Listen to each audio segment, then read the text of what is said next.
morning, good afternoon, good night to everybody who just might be listening to us today. I am Rich, and we have a very, very, very special guest with us today. World, say hello to Nia Rose.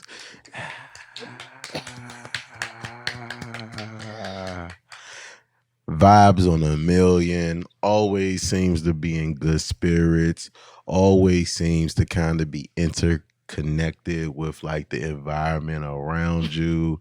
We so excited to have you in the studio today. And every show we start off the same, like a wellness check. How you doing? How you feeling? How you living? Thank you, Rich. I'm happy to be here. I'm feeling amazing. I can feel everything within me. This is crazy. But yeah, I'm excited. I'm feeling blessed and I'm feeling present. Yes, blessed and present. How Blessed about and you? How are present. you feeling? I am blessed. I am blessed. I feel blessed. I feel powerful. Mm. I feel, just ready for whatever tomorrow or the rest of today brings to my doorstep, Yeah. But yeah, man, I was just thinking in my head, like, what are we going to talk about today? So many different directions we can go. And then I saw in your story, you asked people, like, what motivates them. Yeah. So I felt like, you know what? The first question I'm going to ask, I'm going to flip the script. Yeah. What motivates Nia Rose? Thank you. I asked that question because this morning I was just feeling overwhelmed and, it's just so much going on, and we just have access to everything. You have access to all the diseases, all the violence, and, social media is this grind culture or even this, you know, pose positivity culture Mm-hmm. and performance culture. And it's just like, what are we doing it for? You know what I'm saying? Because even if you get those successful things and achieve amazing things, what is it for? And I didn't have the answer this morning, so I just wanted to ask my following, like, what are y'all doing it for? Like, what makes y'all wake up? What makes y'all keep going? And I had got a lot of great answers, like gratitude, faith, um higher power, being better than who I was yesterday, my loved ones. And so I feel like a little bit of all of that. Purpose. My name literally means purpose. So I'm like, I'm always searching for my purpose, searching how to fulfill my purpose literally in every moment. I'm just like praying, like, God, how can you use me? You know what I'm saying? So I think that's what keeps me going, and just knowing that all of the things that I'm feeling are not singular to me. Yeah. Everybody's experiencing that. So out of all the answers you got, did any one stick out to you or you related to more than the others? Definitely gratitude, because, I'm very over analytical and I can get trapped inside my mind, and it's easy to just get like stuck in everything. And so just gratitude, it literally lifted me. When they said that, it literally lifted my spirits. Like, oh, you're right. Like, let me just return to the present moment. Gratitude, like, you got to be present in right now. It's like, yeah, you see all that stuff in the news, but like, what's happening in this moment?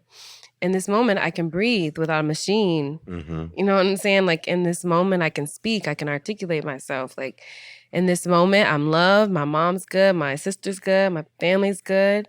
Wow. Like, everything's good. So Everything's good. And in this very moment, I have a chance and a choice to do whatever I want to do in life. Like, that's something that is underscored a lot, like we have the opportunity to be. An opportunity to be. Like, God says, I am. Like, I say, God says I am. I say I can. You know what I mean? Like, I have the ability. Yeah. And as long as the best availability is ability, long as the best ability is availability. Yeah. But with that, with the ability to be present, right? It gives you this opportunity to really take advantage of the time we have here. Like, we got this spin. We in this spin cycle. It's our turn on the block. It's our turn. Eventually, we're gonna pass this thing down, and it's gonna be somebody else's turn to do this thing called life. But while I'm walking, I'm gonna make the best I can of it. Yeah. Yeah, for sure. I got in, I was talking to my homegirl this morning, and she was like, "You're just always smiling, Yeah. I think I said that to you too. always smiling." And I was like, "Look, I grew up impoverished. Yeah. This joint is They're evil. trying to steal your light. They want someone to smile. I know, right? I grew up impoverished, so Wow. I learned early that a hard day don't make a bad day. You can have a hard day, but that don't make it a bad day. Like it's honor and hard work. Yeah. Woof. I'm just letting that resonate. A hard day doesn't make a bad day. And there's power in that, distinguishing that, because now you are, your feeling is different. Because it's all about feeling. Like, if you're feeling like a failure, your energy just mirrors that. You know what I'm saying? If you're feeling hopeful, your energy mirrors that. So you just telling yourself, like, this is not a bad day. It's hard, but I can do it. I can do hard things. Yes. You already just, picked yourself up out the muck, Exactly. Don't be your own challenge.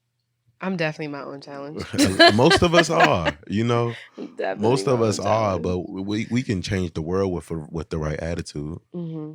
The right attitude about it. I get mad, I get angry, but none of those things are going to impact like joy. I had a guy, Minister Matthew Riley Sr. I never forget. He taught me the difference between joy and happiness.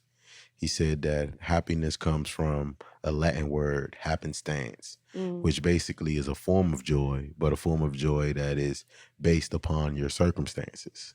So if you have good circumstances, you're happy. But if your circumstances change, your happiness changes as well. Yeah. But joy remains constant regardless of circumstance. Yeah. And that's what I try to retain. Like, I try to find joy in pain. What does that feel like, that joy and pain? You know what I'm saying? You lost somebody. What does that joy feel like in that moment? The feeling, though. People be scared to feel. You can't run from the feel. You can't run from the pain. You have to embrace every feeling that you're blessed to have in this world, because that's what makes you human. I lost a lot of people, and even I had a friend who was telling me about, losing a child, and I would read these proverbs that, children have a special power in like this metaphysical world, I'll call it, right? They have a special power among the ancestors, among the orishas, among the divine, among the higher power. They have a special role in a special place, and sometimes they stay in that place because they need to fight for you in that place. It's always a light in the end of the tunnel, but you have to search for it. Plato talks about the parable of the cave, but in reality, the dude is so focused on these shadows, all he has to do is turn around. Wow. Woo, so much richness in this conversation already. I'm serious. Like, sometimes you just have to turn around. Sometimes the things you fear is because you've turned your back to them, so you haven't confronted them. Like, I confront pain. I confront pain. I'm not scared of pain. I'm not scared of hurt. I'm not scared of being sad. Like, was it always that way? Hell no. So how did you get to that place of I'm sorry, I'll be interviewing too, so I'm trying not to ask you questions. It's all good. I don't want to take it's a the conversation. reins. How did you get to that point of it's time for me to face my pain? I had a very traumatic experience when I was like 11 years old, where I talk about it often, but I got into a really serious car accident. I was a passenger, and I woke up the next day, and there was all my family in the hospital looking at me, and I still didn't really realize what happened, but I stopped breathing, all of those types of things, blacked out, was unconscious and things. And it's still, they telling me these things, but it still hasn't sunk in yet. The next day, I get up for the first time. And I didn't have to go to the bathroom because they had the thing in my thing, right? So I go to the bathroom. I just want to see myself. And I got a 1 on a permanent marker on my forehead. Yeah. And they said I was supposed to be the first person to die that day. Wow. And nobody removed it off of my forehead, right? So, but then it really made me look like, what is that? Like, what is death? Is it an end? Because that's really the ultimate fear. The ultimate fear that feeds all of the fears is our unsureness of life after life. Mm. And I realized, like, life is a celebration in itself. Mm-hmm. If I don't spend time, if I'm at the party and I'm not partying, why am I here? Right. Why am I here? Why am I ruining somebody else's mood? And then we have to realize that our bodies vibrate. Like, our bodies vibrate. Our bodies make sound, even if we can't hear them with our naked ear. Our bodies make sounds. They vibrate, and people can feel those vibrations.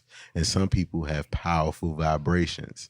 So if my mood shifts, I sometimes I feel like my mood can have an impact on the moods of people around me. Definitely. And sometimes it's more so than others. So I got a responsibility to my tribe to keep us in a positive mood, you know? Like, you might be losing the game.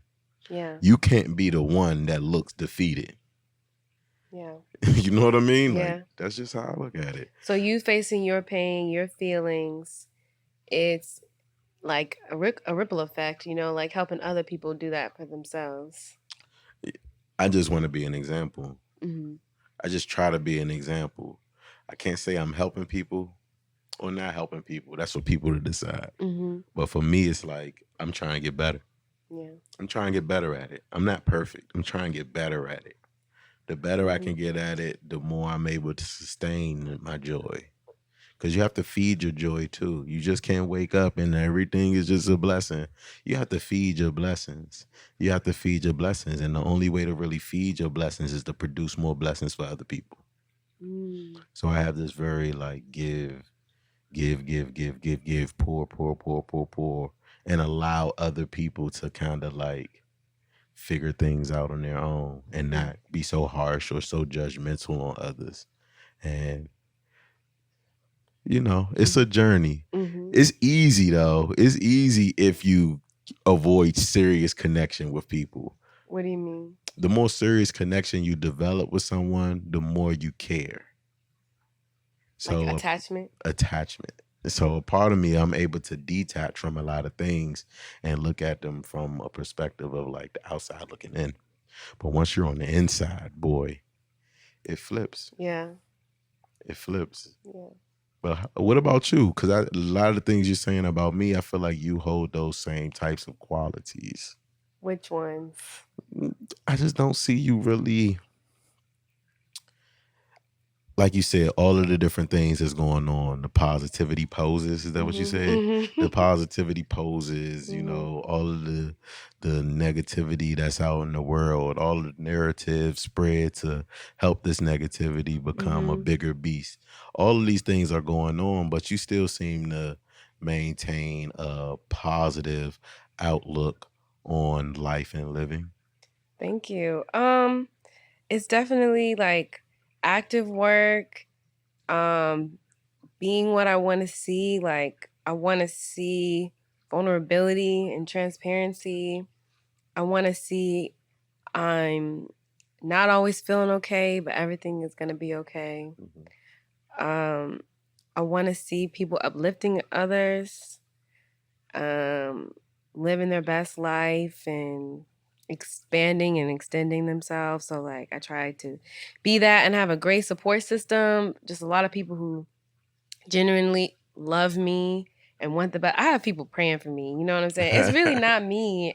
You know, my nana, my ancestors, they were really praying for me. And I can feel that like my angels be working overtime. You know what I'm saying? Like just favor. This morning I almost got in a car accident. You know what I'm saying? So like I like zoned out, you know? And so I'm just like, that wasn't me. That was my angels, you know? So it's really not even me. I think God just has his hand on my life and I'm just like doing my best. Like you said earlier, trying not to challenge myself with my thinking. You know what I'm saying? Because there's some things you can't think your way out of it. You have to be. You have to be. Yeah, and be in the flow and trust that God will like guide you. You know what I'm saying? Yeah, because you can paralyze yourself.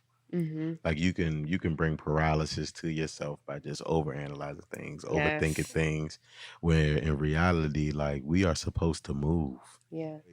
Another thing I see you talking about is romance. Yeah. What are your views on romance and love and all of those things? So do I talk about romance a lot? I don't even. I'm so glad you're having this conversation with me because I'm like, how do people perceive me? Because I don't even be knowing what I'm talking about. But because we were talking about hopeful romantic. Hopeful romantic. Can you explain that? What do you mean by hope? What does it mean to be a hopeful romantic? So I know hopeless romantic. I think that idea is just like, I don't care what happens, like I still believe in romance. Like I'm hopeless. I'm endlessly romantic. And I'm just like, I just hopeful. I think that just shifts gears. It's like there's not from a lack mindset. You know what I'm saying? Like I'm not empty without this like whatever romance I'm dreaming for, I'm not without, so hopeful, like there is love. Love is here. You know what I'm saying? What is it? Not Eckhart Tolle, but like Deepak Chopra just talks about just like what you want to receive, you have to give it. Yes. What you give, you receive. You know what I'm saying? I want more love. I need to give that. And I think you experienced that. Like you're focusing on love so much, you're opening your eyes to all the love that is there and, consequently like attracting more.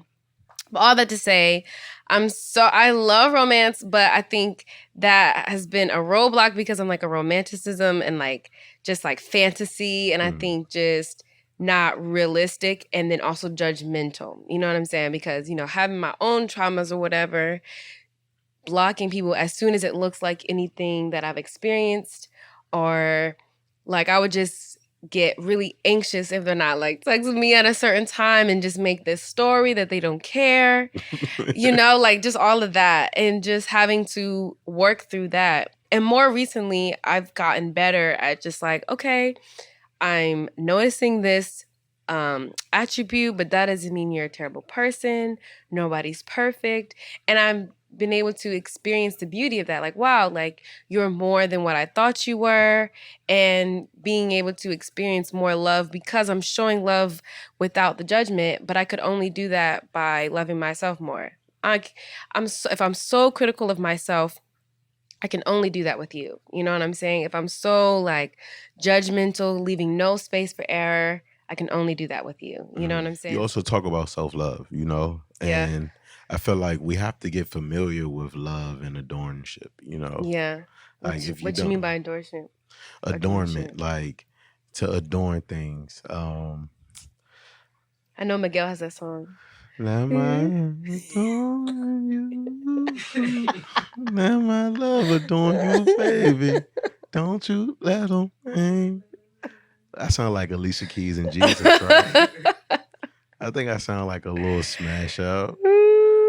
Jesus. Do you mean like courting or courting? Definitely courting, but it's more so like performative love. Like love is a performance too. And like any performance, you feel certain things when you see someone perform well. Like when somebody can sing, you feel it in your bones. You know what I mean? A good poem, you feel it in your bones. Like good love, you should feel in your bones. But that's adornment. That's like when you really feel like someone cares for you. Yeah. Like when you really feel like someone not just cares for you, but someone wants you to know that they care for you. And I think that is something that we can only fully maximize when we learn how to remind ourselves that we care for this. Yeah. Like I am not my body. Yes. I'm beam of light. But I gotta treat my body good. Like I'm in a relationship with my body. Like you be in the gym every day. You know what I'm saying? I'm in a relationship with this thing. I gotta take care of it. Like I have to give it the right things. It's about giving, right? Yeah. Like it's about giving, but we give ourselves poison daily. So if you can't treat the body that God gave you right, how can you treat a body and a mind and a Yeah. spirit and a soul that's external and foreign to your existence. Yeah. How can you treat that right? How can you show that thing love? How do you even know if the love that that thing is showing you is real if you've never truly experienced it in the most intimate way possible? The Yeah. first relationship we have is between mind, body, and soul. Yeah. What do you think about commitment, like committing to one person? I think commitment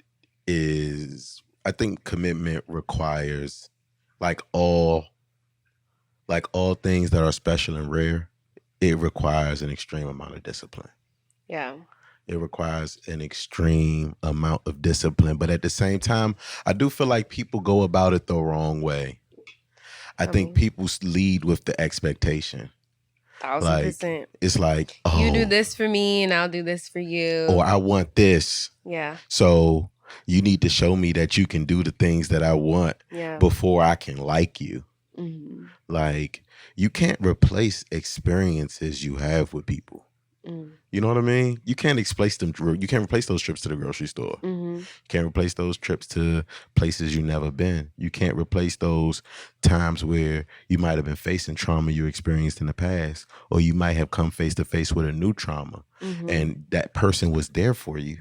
Yeah. You can't replace those things. Like, that couples that's been together for 30, 40 years, like, they done been through so many things together. For you to try to mimic that love without going through those experiences is a mockery to courtship in itself. Like, you can't replace those things. Like, I really think it's very important that we reanalyze what it means when we say friends first. Because those experiences are required to become friends too.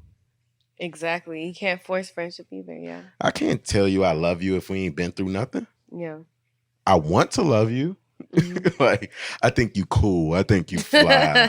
You know what I'm saying? I think you cool. I think you fly. I enjoy your company.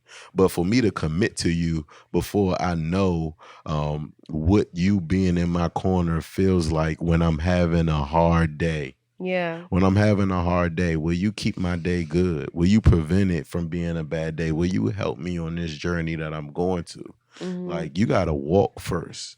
We got to walk first before we could just run through the world together. Yeah. Because a lot of times I think people commit to strangers. And in the end, something strange happens. Whoop. Yeah, I feel like, especially because society and growing up in Christianity, you know, you're just taught you're waiting until marriage and then you're with this person forever.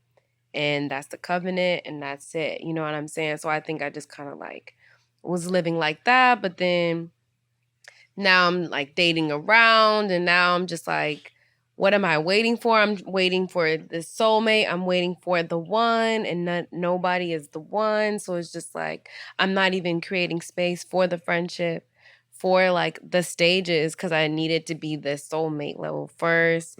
And so now that I'm like opening myself up to the dating and to the process, now I'm like, how do you know when you're ready to commit? Because people give you different things, you know what I'm saying? No, this person, maybe they give you like the physical intimacy, or this person gives you the emotional connection, emotional intelligence, or you know what I'm saying? So it's like, how do you know to commit? You want to commit to this one person, you know what I'm saying? I feel you. In my experiences, the fake drop off like flies. like you gonna separate the platinum from the white gold at the door, you know. But at the end of the day, you are the one. Like, you are the one. Like, I'm so happy. And I like me. Like, I be really digging myself. I took myself to the Burna Boy concert on Sunday. I had a great time. Like, I love doing things alone. So the thing with me and commitment is, it's like you gotta I'm good alone. Right, you gotta add to that. Like, right. You gotta add a little spice to it, you know? Like, but I've also been blessed to have experienced love from another person in my life. And a lot of people never, ever, ever experience that. So once you know what it looked like Someone can't fake it.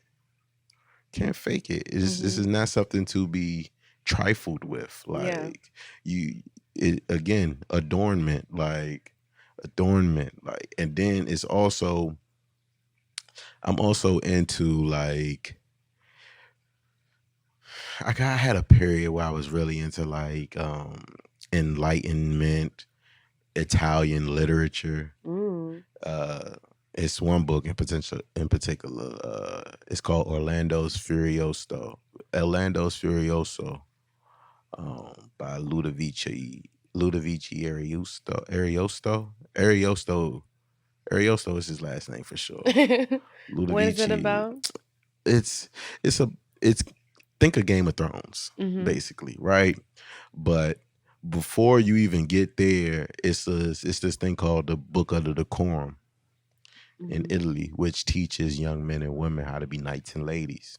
Mm. So like I think a part of it for me was becoming a knight, That's dope. like becoming a man that every woman would love. Yeah. You know, like it's certain orders, it's certain ways, it's certain duties that comes with being a man.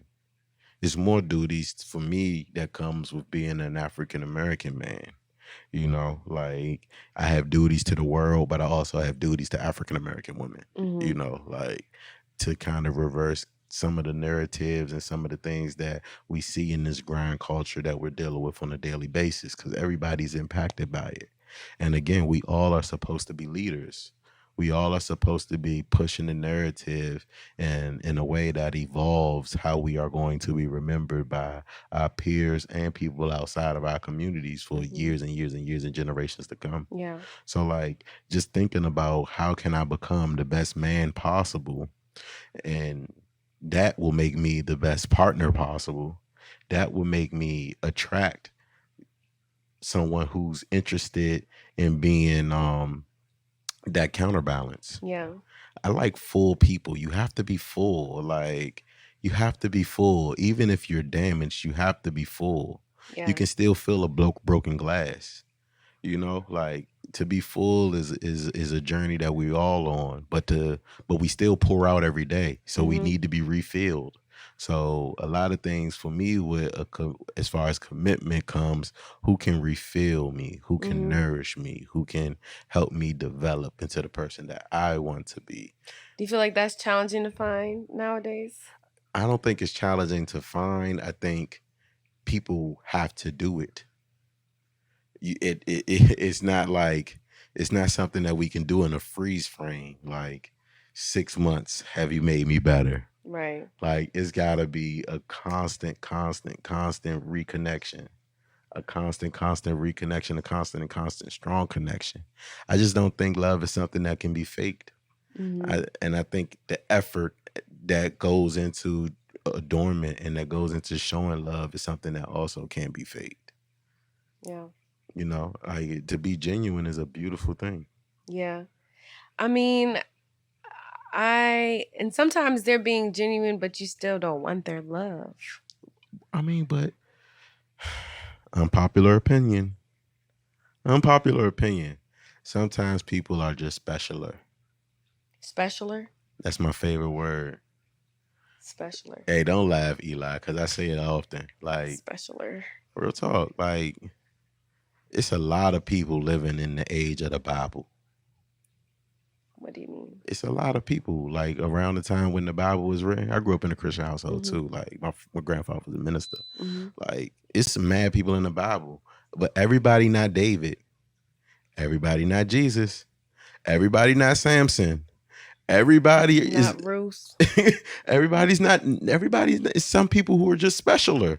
Yeah, some God people loves favored. everybody equally. But some people have a special duty and a special responsibility. And I feel like people who occupy that type of space sometimes have a very difficult time finding a partner. Oof. Can you sense people who you feel are specialer? I had the most humbling experience, I would say, my junior year of college, because I had an extreme God complex. Like I knew I was a descendant of David, straight up. Straight up. I knew I was a descendant of David. No doubt in my mind. Then I met a man who I thought was specialer than me. I met another human being. I was like, this dude is specialer. Yeah. He's a big piece of humble pie.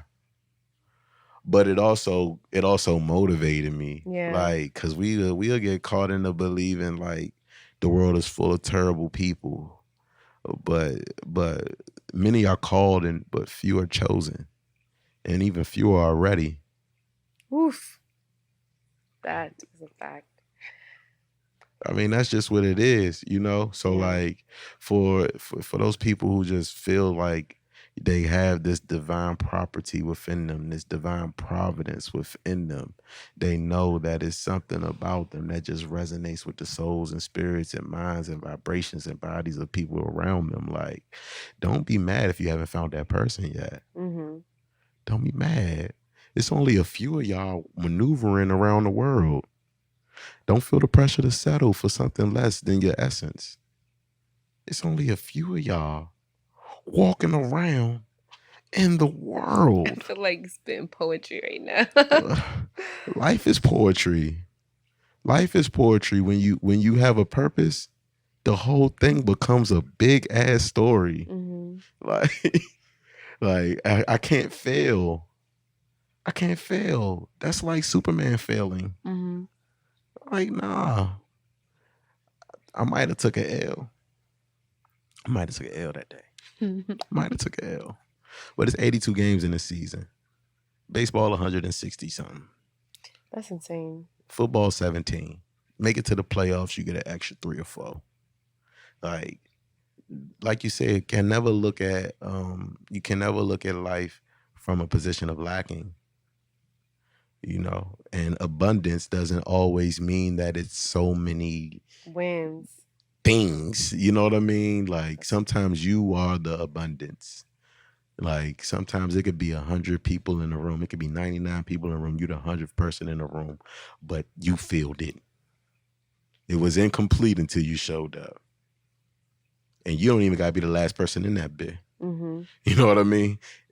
Okay, we can begin. Mm-hmm. You know what I mean? Like, I got this habit of walking into places like it's my birthday. I love that. I love that. I love that. But it's your birthday.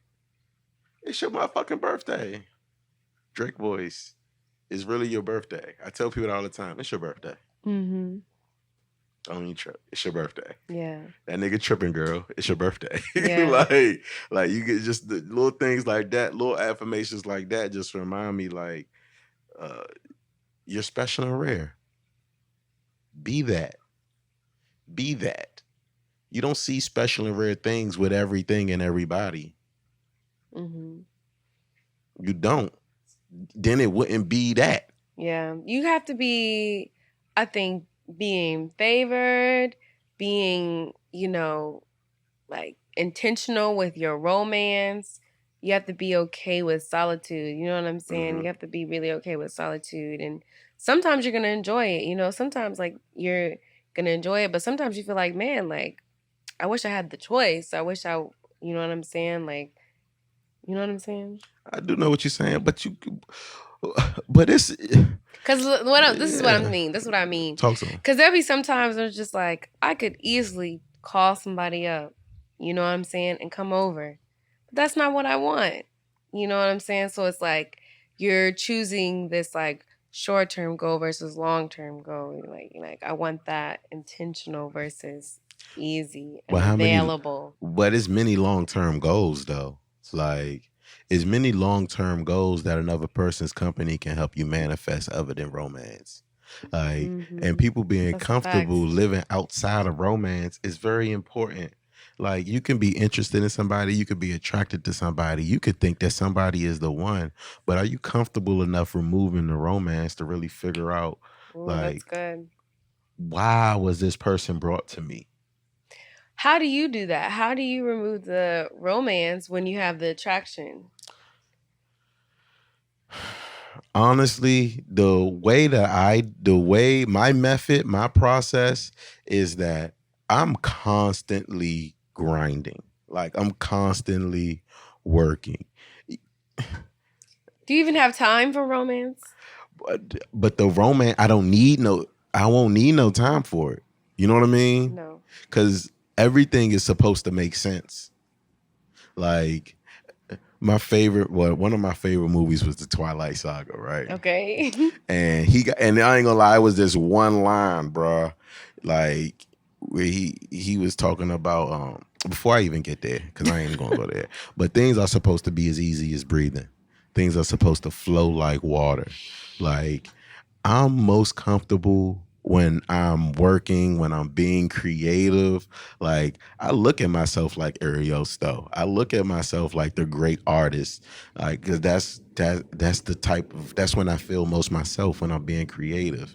So like if I got somebody who's trying to keep me company, like I gotta see how you fuel my creativity. Yeah. You know, like So like the romance is in y'all living life together. yes. How do we live life together? Because romance could be a distraction too. Facts. Like you could be so caught up in a romance that you end up spending a lot of time with somebody you don't even necessarily like. Yeah. I've seen people fall in love with people they don't like. Somebody just told me this. Like after a couple years of dating their boyfriend, they're just now liking them. And I'm just like, what does that mean? Real talk. My parents were married. My parents been married for 30 something years. I know for certain my mother did not like my father until like 3 or 4 years ago. Real talk. That's I insane would to see them me. every day. My mother used to get so tight. My father's a wild one. But like I they were attracted to each other, they loved each other, and they had kids together. So I saw them really work it out. Like I saw them really like figure it out. Two people who are just in different lanes. My father's Yeah. super wild. My father's super spontaneous. My mother's the most rational person in the world. Yeah. Like I saw fire and water, like battle, nonstop. You feel me? But then I seen the fire and the water. I seen it condense. Like thinking of condensation. I'm a science nerd, but I seen it condense, and I seen the humidity that it caused, like, and I seen this air around them be able to hold more heat. It's like a beautiful thing now to Yeah. watch, but it was super functional for the family dynamic that we had.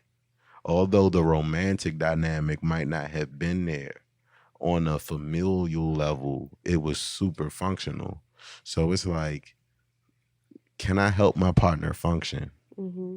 Can I help you function? Life is crazy. Living life crazy. Forget the diseases, forget the violence, forget all of these things. Just being in the world, literally alone, for real. It's a traumatic experience within itself. And then you add in all of these other caveats to society, the fact that we need money to survive, the fact that we have to work to get the money to survive, the fact that we have to build skills or get certifications or fulfill prerequisites or be qualified to go get the money that we need to go get a job, to go get the money, to go spend the money on the things that we need. It's a traumatic experience. Like, how does someone complement or make life easier for you? Yeah. Like, do you make life easier? Don't even pull up on me if you ain't about to make my life easier. I do not have time for nobody who's not making my life easier. Because if somebody is around me, rather your friend, family, or enemy, I'm gonna make your life easier. I think there's like making it easier, but then there's also still challenging you. You know what I'm saying? Like, I saw this one post, people think soulmates is trying to pleasure you and fulfill your fantasy when really it's supposed to trigger you and bring you to your highest spiritual self. You know what I'm saying? So it's like, yes, in that one sense, there's flow and there's comfort, but I think in another sense, it's your mirror. Mm-hmm. And it's helping you to face, like, look at all the ways you're blocking yourself. Look at all the ways, like, you were hindering yourself or thinking in a way that, wasn't serving you. I just feel like it's your mirror. Things you don't like about yourself, you're seeing reflected, like, wow, like, look, I haven't accepted this yet, And that I don't think is easier. I think that's challenging. I'm with you. I'm with you. Yeah. I'm with you. But sometimes finding a challenge is challenging. Mm-hmm. Finding somebody who can challenge you in that way is a challenge. Finding somebody who motivates you to the beginning of our conversation in that way is challenging, because we all need that. Muscles don't grow bigger unless you challenge them. Mm-hmm. When's the last time you felt challenged by like a partner or somebody you were dating? Oh, what? Get into it. Get into it. Straight up. Like I'm like real talk. Trying to think how I want to approach this question. Like, but I had someone recently who, bruh, every day, like, forced me to look at myself and like audit myself. Cause I have my ego is the size of Mount motherfucking Rushmore. It is ginormous, like, and I need to be checked.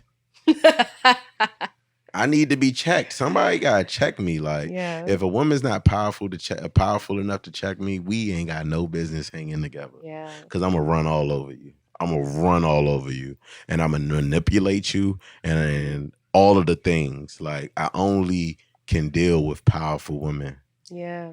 I can only have space for powerful women in my life because personally, I don't think it's a man powerful enough to move me. Like, my spirit is just too foundational for that type of masculine energy. But it's something about like that feminine energy. Because that's the challenge that I've always had, like, especially, again, being a Black man in America, born in the inner city. Like, I was always challenged tapping into that femininity that exists within me.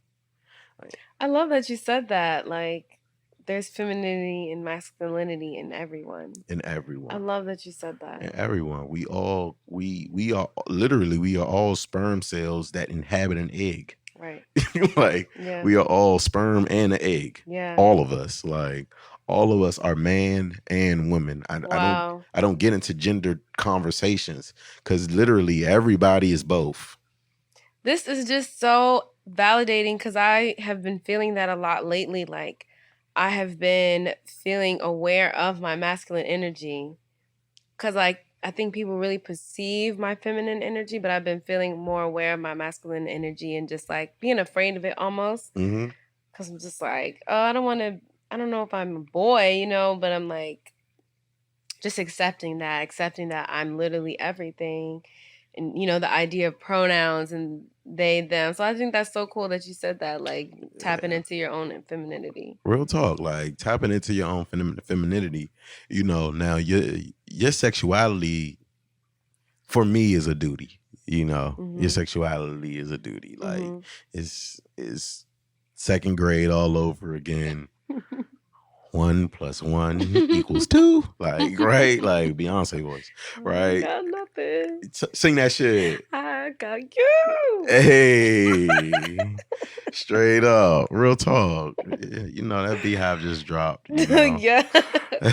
You just touched like 5 different subjects in like real a minute. But like this idea of femininity and masculinity, this idea of balance. Yeah. Period.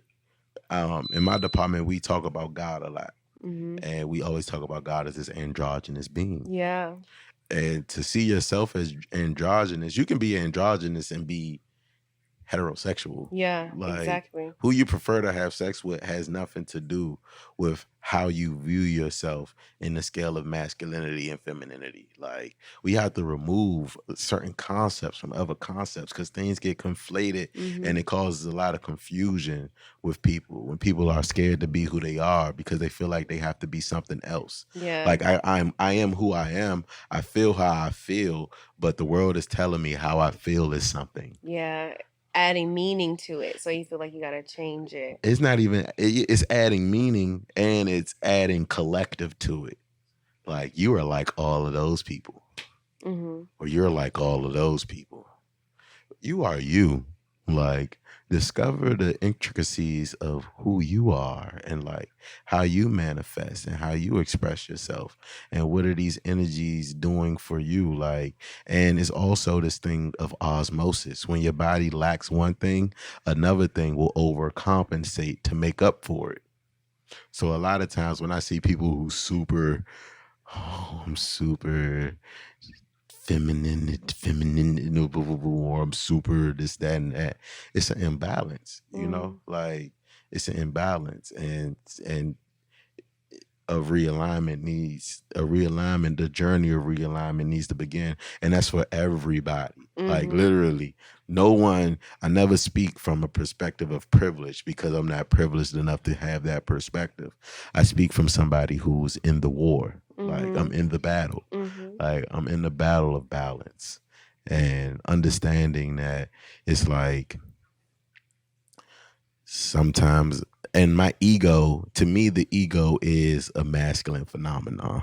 Think the ego is masculine? I think the ego, I look at the ego and I see a sperm cell trying to beat the millions of other sperm cells to get into this egg because I'm trying to live and I'm trying to show niggas what this sperm cell is all about outside this egg.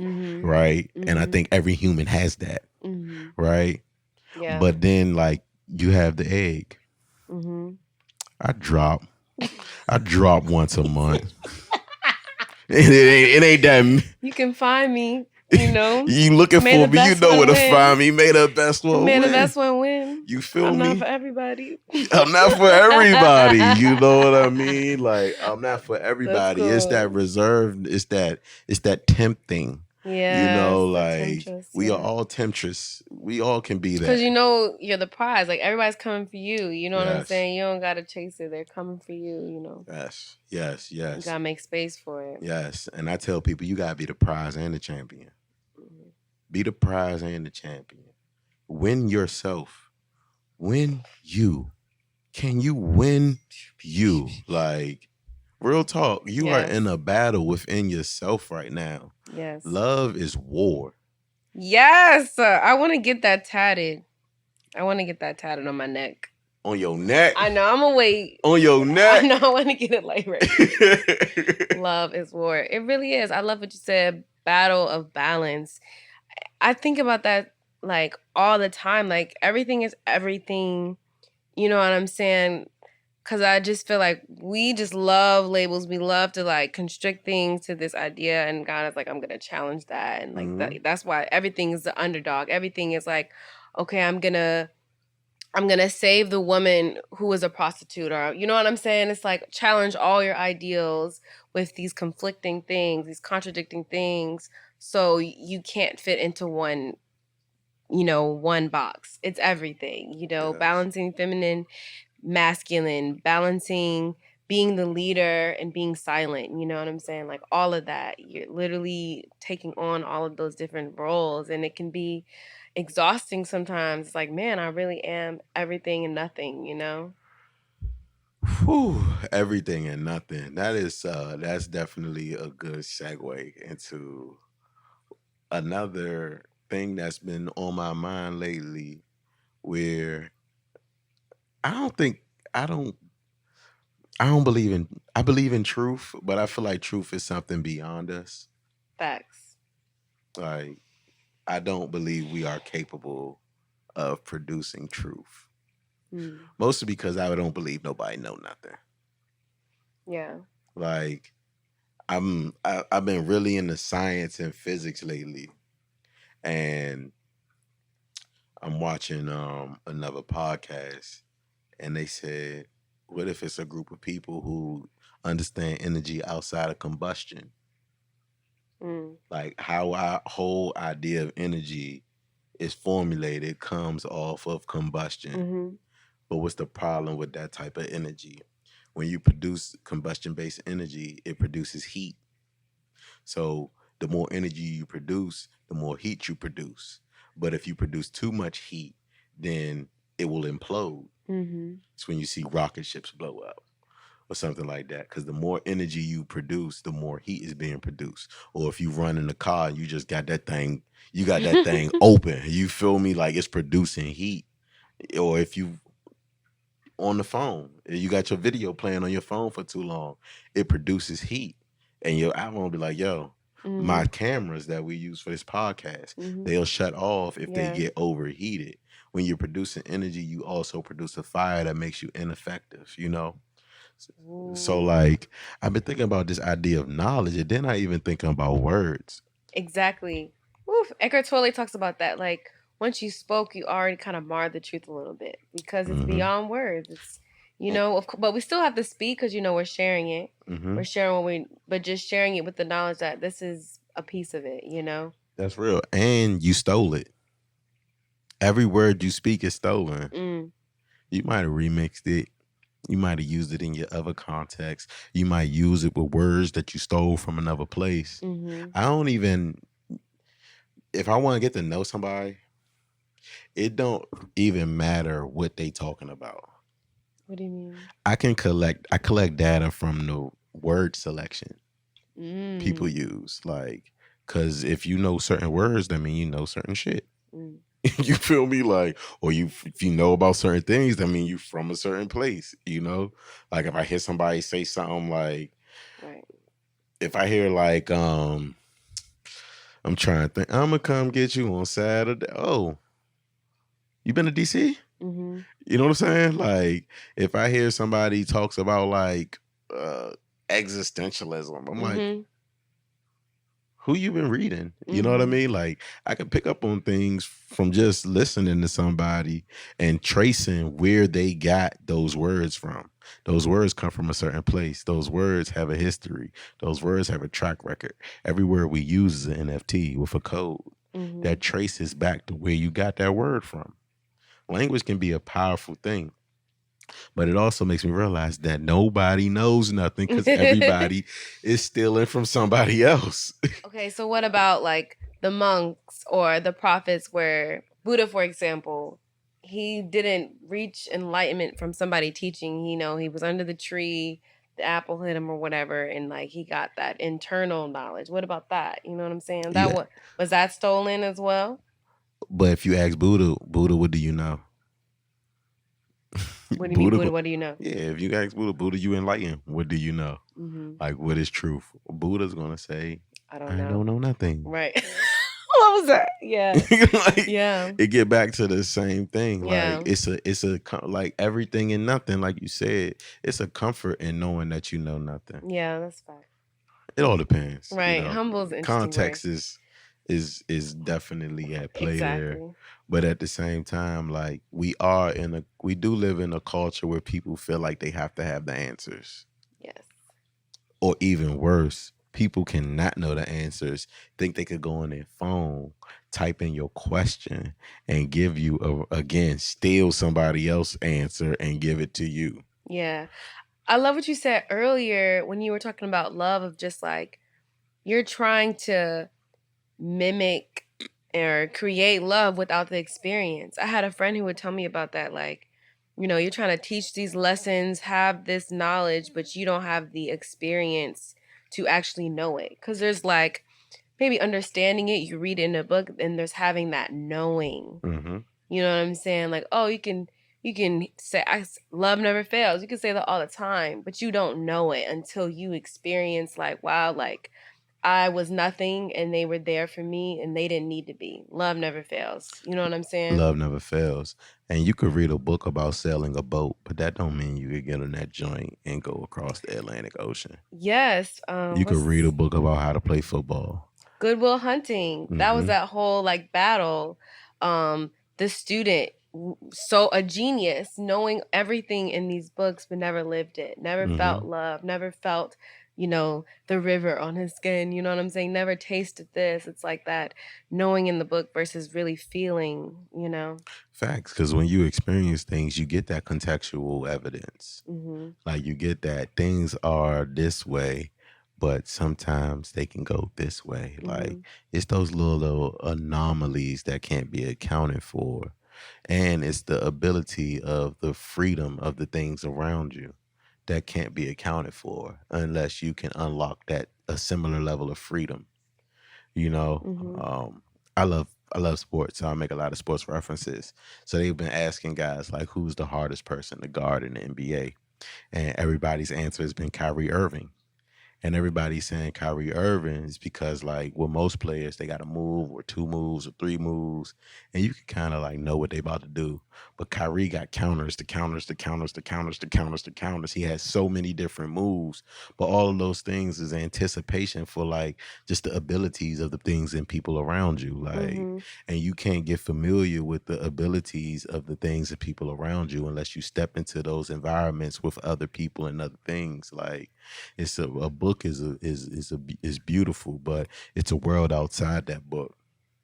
Mhm. It's a world outside that book. You give me, if I got to choose between book smarts and street smarts, I'm gonna choose street smarts if I have to depend on it, Mhm. you know. But at the same time, like, it's never too late to get into the books if you in the streets, and it's never too late to get in them streets if you in them books, Mhm. because the again, everything gets back to that balancing act, you know, what you know and what you've learned. Like, what you know and what you're learning.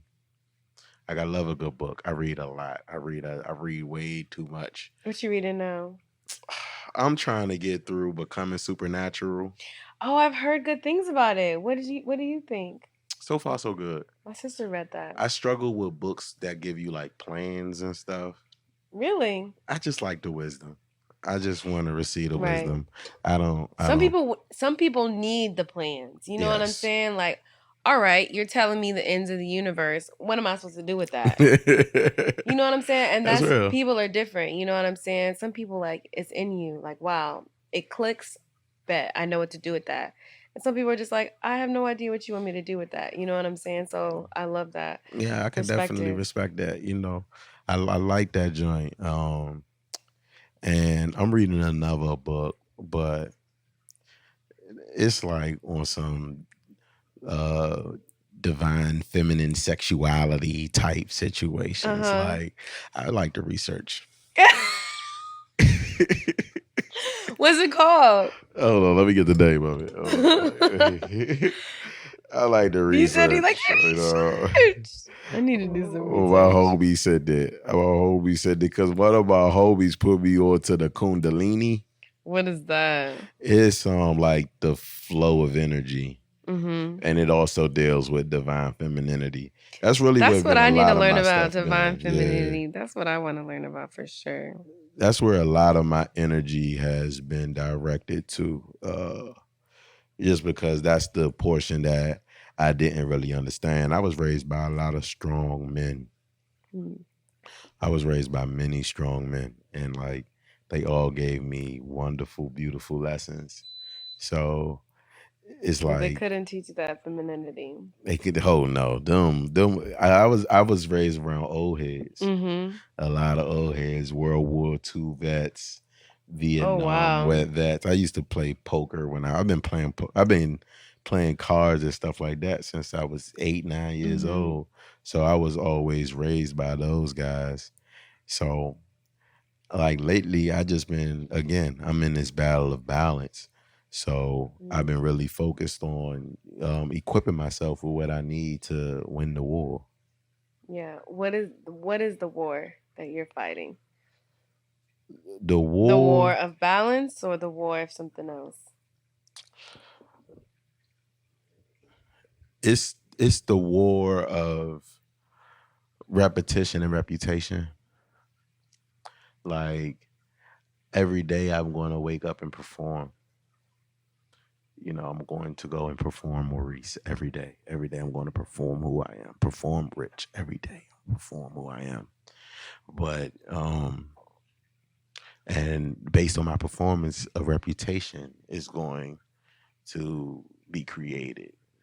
People are going to remember me for my performances. Who was I? Who am I? How did I treat them? And I like to be conscious of situations, and I like to walk into place as my full self.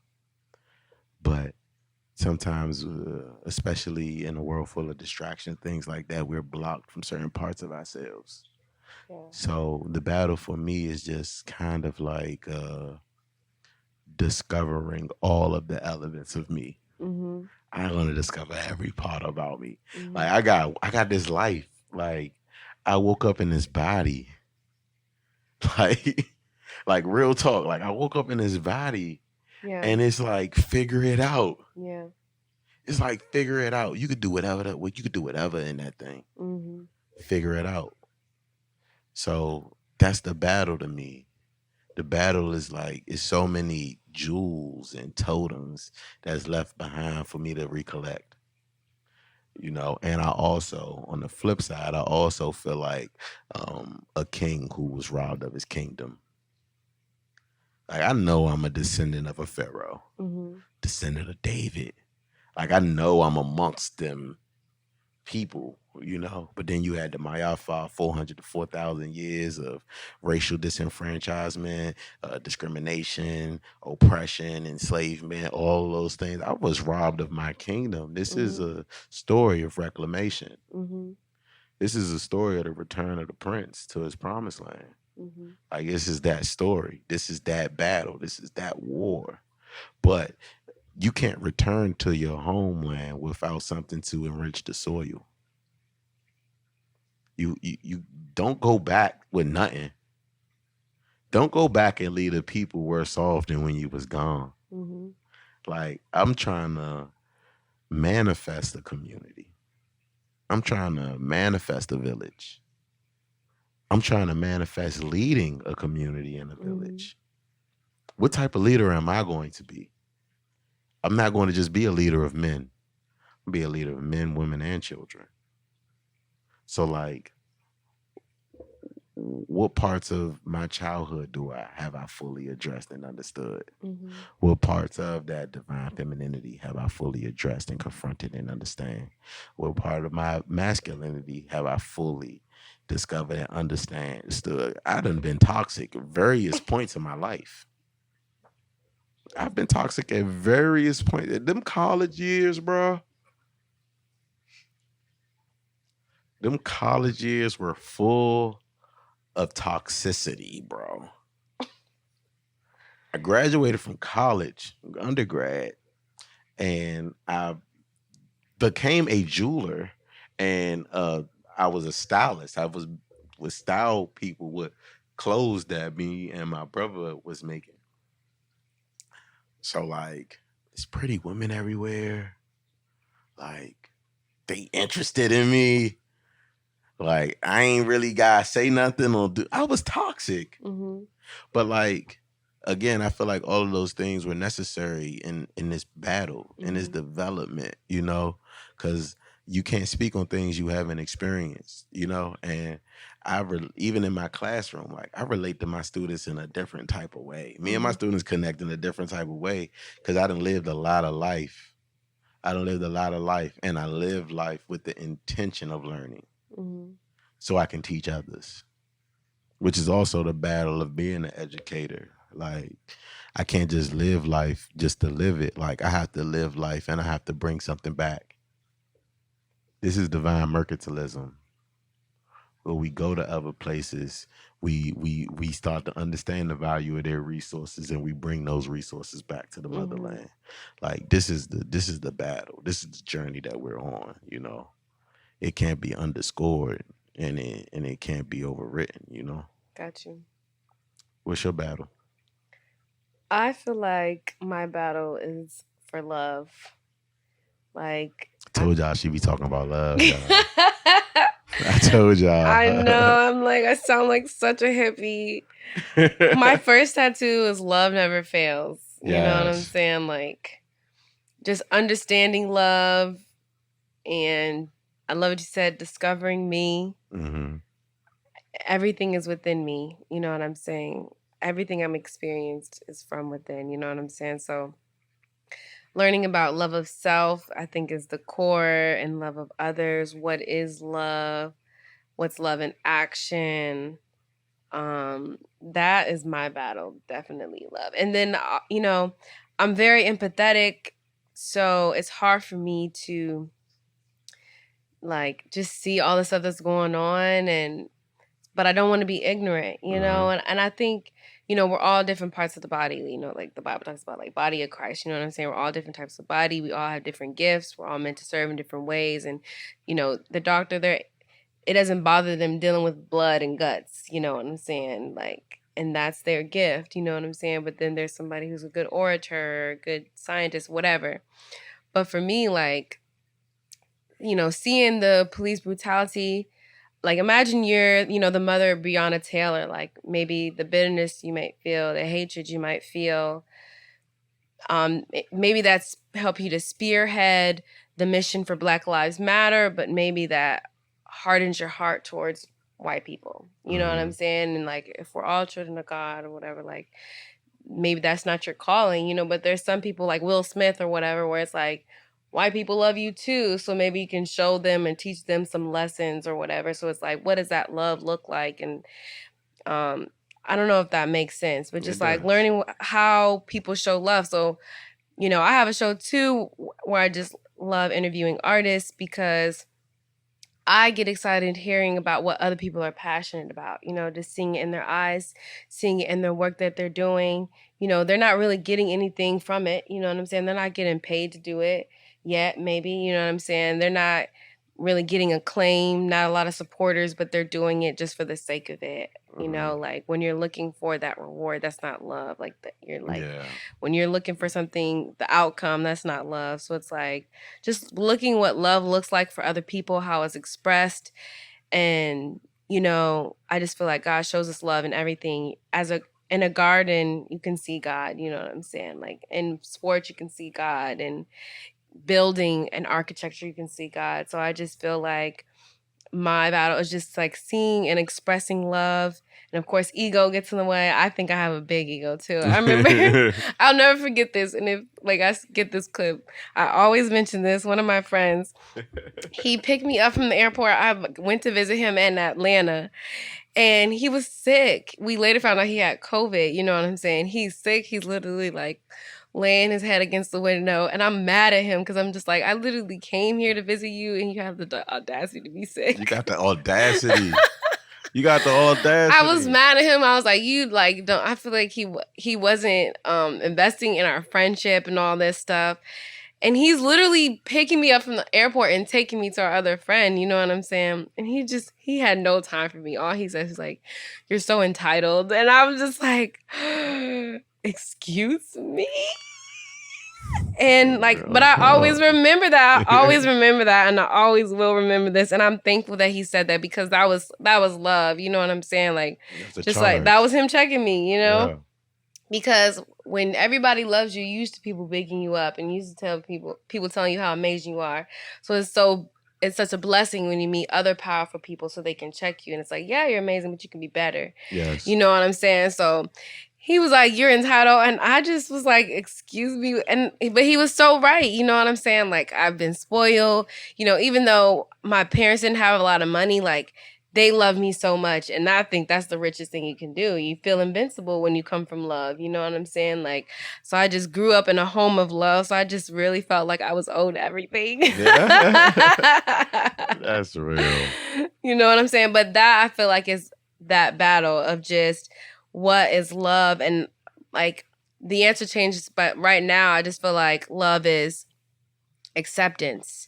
You know, I think we come into these relationships like we said, like a contract. Like, you do this and I'll do this for you. You know, like, you make me feel this, and as long as you do that, I'll do that for you. And you be this idea, I'll love you. Versus like seeing people and like, okay, and accepting. Yeah. Okay, you kind of ugly in the face, or you have a limp, but it's okay. Or your breath kind of stink.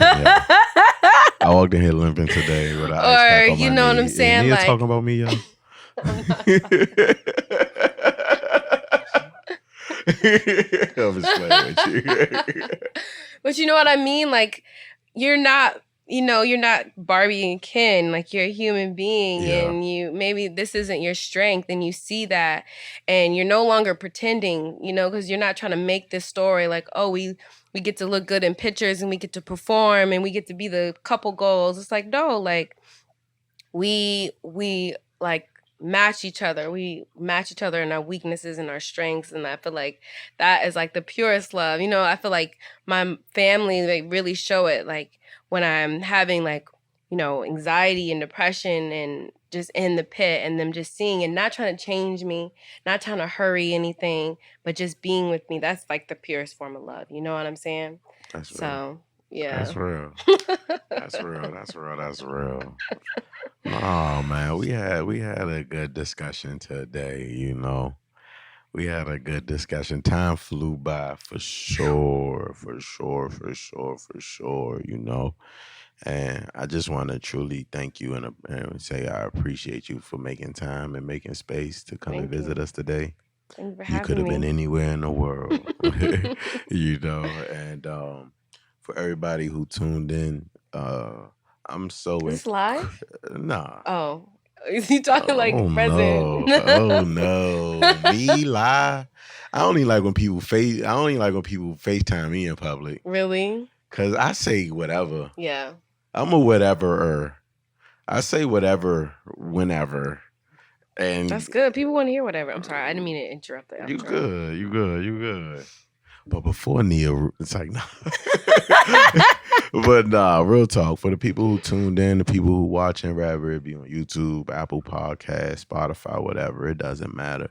I just want to say, like, I truly appreciate you guys lending an ear to this conversation, because I really believe these level of conversations could help someone reach a place that a lot of the content that people are creating in the modern day just doesn't aid in the bet. And when you're able to find wonderful people in the world that you can have these types of conversations with you, is truly a blessing. When you have people who tune in and listen to these types of conversations, it's truly a blessing. So I just feel overwhelmed with joy, love, and I hope we are reciprocating that same energy and feeling to you all. With that being said, love, peace, and blessings. We will be back. Hopefully, Nia comes back to talk to us again. Definitely. And that's it, man. And I'm an artist too, so yes. Invite me straight up. Got you.